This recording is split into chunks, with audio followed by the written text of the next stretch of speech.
ఓం గం గణపతియే నమః. ఓం శ్రీమాత్రే నమః. ఓం నమః శివాయ.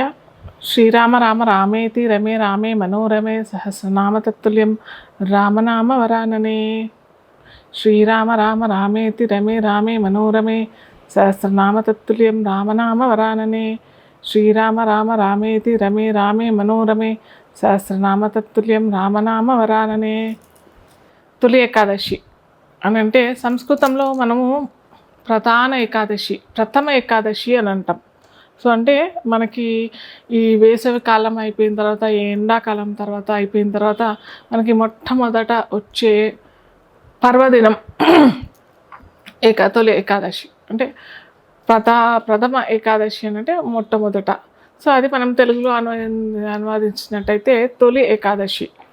సో ఇది ఈ సంవత్సరం మనకి 2024 బుధవారం 17వ తారీఖు జూలైలో వస్తుందన్నమాట. సో ఇది ఏంటంటే మనకి బుధవారంతో కూడిన అనురాధ నక్షత్రంతో కూడినదై ఉండడం మూలంగా చాలా విశిష్టత చేకూరింది. ఎందుకంటే మనకి ఇక్కడ బుధవారం అంటేనే మనకి విష్ణు సంబంధించిన వారంగా మనం కీర్తించుకుంటాము. అలాగే అనురాధ నక్షత్రం కూడా దేవతా నక్షత్రాల్లో ఒక అరుదైన దేవతా నక్షత్రం. సో ఇవన్నీ మూడు కలిగిన తొలి ఏకాదశి వస్తుంది కాబట్టి చాలా మంచి ఫలితం మనకి ఈ తొలి ఏకాదశి రోజు మనం ఎలా చేసుకోవాలి, అది ఎలా చేసుకుంటే మనకి అధిక ఫలం అని అంటాం కదా, ఎంత చేసుకుంటే అంత ఫలితం. కాకపోతే కొందరు చేసుకోలేని వారు ముఖ్యంగా అందరూ అని అనుకుంటారు ఏంటంటే ఏకాదశి అంటే కేవలం ఉపవాసం అని అంటే దేవుడు దగ్గర మన మనస్సు కేంద్రీకరించుకుని ఉండేటప్పుడు మనము ఆహారం ఎంత తక్కువగా తీసుకుంటే అంత మన మనస్సు హృదయం అంతా కేంద్రీకరించి ఉంటుంది. కాబట్టి మనము అక్కడ ఉపవాసం అని చెప్పబడుతుంది. కాకపోతే అందరికీ ఏంటంటే ఆహారం మానేసుకొని మనం ఏదో టీవీయో ఏదో కాలక్షేపానికి ఏదైనా చదువుకుందాం, ఏదైనా చేసుకుందాం అనే నానుడు ఈ రోజుల్లో చాలా ఉంది. సో అలా కాకుండా మనం ఏ విధంగా ఏమి చేసుకుంటే భగవంతుడికి ఏదో మనం చేసుకోవటం కాదు, మనం ఉద్ధరించుకోవడానికి ఏం చేసుకుంటే ఈ జీవితం ఉద్ధరణ పొందుతుంది, ఈ జీవితం సంస్కరించబడుతుంది అని ప్రతి ఒక్కరూ ఆలోచించినట్టయితే మనము ఈ ఏమంటారు ఈ పండగలోని ఆంతర్యం మనకి అర్థమవుతుంది. సో తొలి ఏకాదశి అని అంటేనే మనకి వైజ్ఞానిక పరంగా చూసినట్టయితే కూడా మనకి ఇక్కడ ఏంటంటే చంద్రుడు ఏకాదశి నుంచి మనకి అమావాస్య ముందర ఏకాదశి వస్తుంది, అలాగే పౌర్ణమి ముందర కూడా ఏకాదశి వస్తుంది. సో మనకి ఇప్పుడు పౌర్ణమి ముందర ఏకాదశి తొలి ఏకాదశి అవుతుంది. సో ఇక్కడ ఏంటంటే చంద్రుడు ఏ విధంగా మారుతూ ఉంటాడు, పెద్దగా అవుతూ ఉంటాడు, పౌర్ణమికి పెద్దగా అవుతుంటాడు, అమావాస్యకి తరిగిపోతూ ఉంటాడు అనమాట. సో అదేవిధంగా మనలోని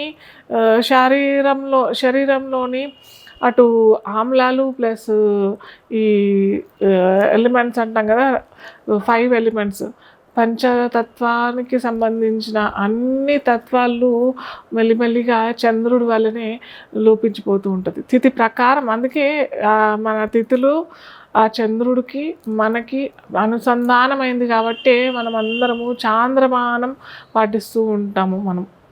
సో ఇక్కడ ఏంటంటే ముఖ్యంగా వేసవి తర్వాత మనకి కొత్తగా మొదలైంది ఏంటంటే ఈ వర్షాకాలం, వర్ష ఋతువు, అలాగే ఆ తర్వాత శీతల కాలం అవుతుంటుంది అనమాట. సో సూర్యుడు భూమికి చాలా దూరంగా వెళ్ళే సమయం అనమాట. సో ఈ సమయంను మనకి ఈ సమయం ఆసన్నం అయిపోయింది కాబట్టి మన సైకిల్ విధానమే, మన శరీరంలోని సైకిల్ అంతా కూడా చేంజ్ అయిపోతుంది.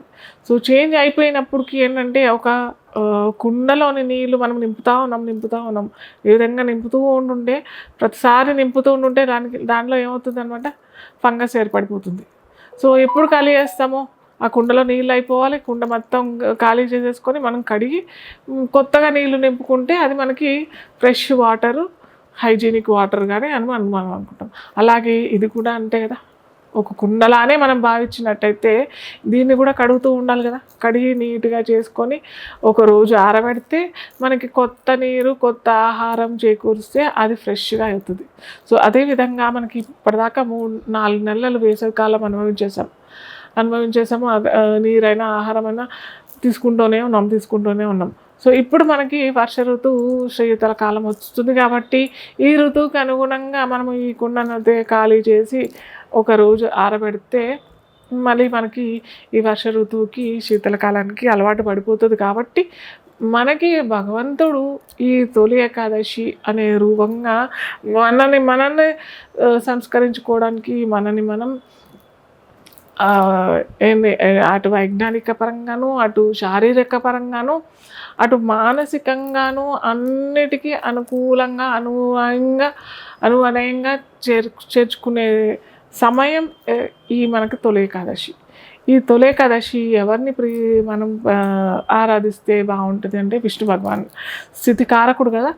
స్థితికారకుడు అయిన విష్ణు భగవానుడు శయన ఏకాదశి కూడా అని అంటాం మనం. అంటే ఈ రోజు నుంచి అంటే ఈ తొలి ఏకాదశి రోజు నుంచి బలి చక్రవర్తి కోరుతాడనమాట తన ప్రపంచానికి తన తన లోకానికి రమ్మని చెప్పి పాతాళ లోకానికి మన బలి చక్రవర్తి అక్కడ పరిపాలిస్తాడు కాబట్టి. సో ఆ టైంలో ఈ 4 మాసాలు నా దగ్గర ఉండాలి అనే ఆ స్వామి ఆ బలి చక్రవర్తి స్వామిని కోరుకుంటాడు. కాబట్టి ఈ తొలి ఏకాదశి నుంచి మనకి శయన ఏకాదశి అని కూడా అంటాము, చాతుర్మాస్యం అని కూడా అంటాము. ఎందుకంటే ఇప్పుడు ఆషాఢం మొదలు శ్రావణం, భాద్రపదం, ఆశ్వయుజం తర్వాత వచ్చే కార్తీక మాసం నుంచి మళ్ళీ మనకి విష్ణు భగవానుడు వేరే లోకానికి వచ్చేస్తాడు. కాబట్టి ఈ చాతుర్మాస వ్రతం అనేది కూడా మనకి రేపు తొలి ఏకాదశి నుంచి స్టార్ట్ అవుతుంది అన్నమాట. సో ఈ విధంగా విష్ణు భగవానుడిని మనము కీర్తిస్తాం కాబట్టి విష్ణువుకి సంబంధించిన ఏదైనా చేసుకోవచ్చు. విష్ణు సహస్రనామం ఎంత చేసుకుంటే అంత మంచిది. రేపు అదే చెప్పా కదా, బుధవారంతో కూడిన అనురాధ నక్షత్రంతో కూడిన బుధవారం వస్తుంది. ఏకాదశి కూడా తిథి వార నక్షత్రం అనేది మనకి అనుకూలమైనది, అనుగుణంగా ఉండేది అనేది వెరీ రేర్ ఇన్సిడెంట్.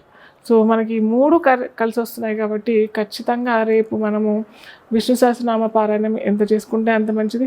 మేము చదవలేము అని అంటే వింటేనా పర్వాలేదు, లేదు మేము వినలేము అని అంటే కూడా శ్రీరామ నామ పారాయణ, శ్రీరామ జయ రామ జయ జయ రామ ఇది అయితే అందరూ చేసుకోవచ్చు కదా.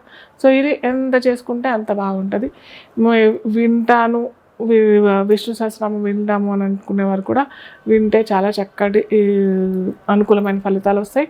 అలాగే కొద్దిగా ఆహార విషయంలో అయితే నియమంగా మనము మన శరీరాన్ని ఎండబెట్టుకుంటేనే మంచిది. రేపు ఏ ఆహారము తీసుకోకుండా మేము కొంతమందికి షుగరు, డయాబెటిక్, బీపీ వీళ్ళందరూ ఉంటారు కాబట్టి వాళ్ళు ఖచ్చితంగా పాలు పళ్ళు తీసుకున్నా ఏం కాదు. అలాగే అటుకులు పేలాలు వీటికి సంబంధించిన ఆహారం తీసుకున్నా ఏమీ కాదు. ఎందుకంటే అన్నంలో ఒక రాక్షసుడు అనేది అది ఒక పెద్ద కథలేండి, అది తర్వాత ఎప్పుడని చెప్పుకుందాం. సో రాక్షసుడు నేను ఏ రోజు నాకు ఏదన్నా కావాలి ఆహారం కావాలంటే ఎట్లా అనంటే ఏకాదశి రోజు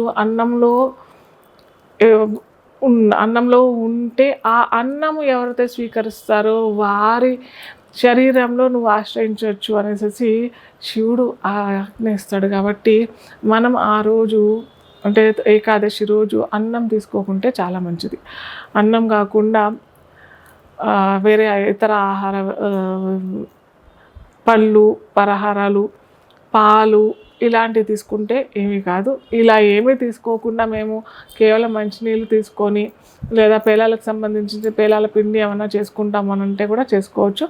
అది మీ ఇష్టం. మీ సామర్థ్యం, శారీరక సామర్థ్యాన్ని బట్టి మీరు ఉపవసించవచ్చు.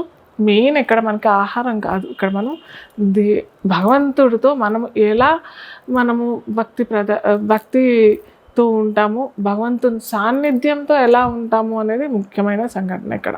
అలాగే మనకి నెక్స్ట్ వచ్చేది ద్వాదశి రోజు మనము ఉపవాసం వదిలేసేసి ద్వాదశి గడియల్లోనే మనము చక్కగా స్వామివారికి మనము నైవేద్యం మీ ఇష్టం. చాలామంది ఏంటంటే వెంకటేశ్వర స్వామికి అలాగే విష్ణు భగవానుడికి అత్యంత ప్రీతికరమైనది చక్కెర పొంగలి, అలాగే పెరుగన్నం కూడా బాగా ఇష్టం. సో ఇది నైవేద్యంగా పెట్టేసి మీరు కూడా నైవేద్యంగా తీసేసుకొని ఆ రోజు ఉపవాసం వదిలేస్తే చాలా మంచిది. అలాగే మనకి ఏ పూలతోని ఏం అక్షంతలో ఏ సమర్పించుకోవచ్చు అని చాలామంది అడుగుతుంటారు. సో తులసి మాలలు అర్పించుకుంటే చాలా మంచిది. ఎందుకంటే విష్ణు భగవానుడికి తులసి మాలలు అంటే అత్యంత ప్రీతికరమైన పూలల్లో తులసి మాల అనేది చాలా ఇష్టం. సో మనం తులసి మాలలు చేసుకోవచ్చు. చాలామంది ఏంటంటే రేపే కోసేస్తారు. రేపు ఉదయాన్నే వెళ్ళి కోసేయటం, అందరి ఇళ్ళలో తులసి మాలలు కోసేసి మాలలు చేసేసి, అలా కాకుండా రాత్రే కోసేసుకొని పొద్దున మాలలు చేసేసుకొని స్వామివారికి అర్పించుకుంటే మటుకు చక్కటి ఫలితాలు అందరికీ భక్తులకి ఆ భగవంతుడు వారి కోరికలు తీరుస్తాడు. మీరు కోరికలు తీర్చుకోవడానికి కాదు, మనని మనం సంస్కరించుకోవడానికి మనము ఈ పండుగలన్నీ చేసుకుంటున్నాము అనే భావనతో ఉండే మటుకు ఖచ్చితంగా మనకు అనుకున్నవన్నీ సాధిస్తాము. సాధించే అనువైన సమయం భగవంతుడు మనకి ప్రసాదిస్తాడు. అందరికీ నమస్కారం.